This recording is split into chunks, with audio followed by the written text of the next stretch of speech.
চলে এলাম আজকে একটা নতুন ভিডিও নিয়ে।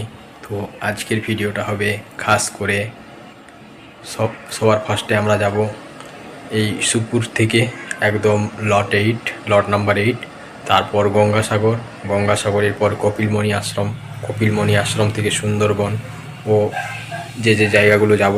তো তোমরা সেই ভিডিওটা দেখতে থাকো আজকের এই ভিডিওটা। তো আজকের ভিডিওটা সম্পূর্ণ আমরা গাড়িতে করে যাচ্ছি একদম পুরো লট নাম্বার 8 পর্যন্ত। তো চলো সেই ভিডিওটা দেখতে থাকো প্রথম থেকে শেষ পর্যন্ত। ও ভাইয়ের চ্যানেলে যা যা করতে হয় অবশ্যই করে দিও, like, comment, share and subscribe.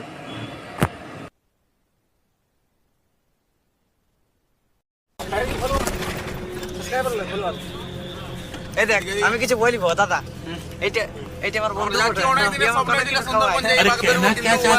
যদি মানে কপালে দেখা তাহলে বাঘটা ধরতে পারবো, কিন্তু মানে বাঘের লাইটে ধরে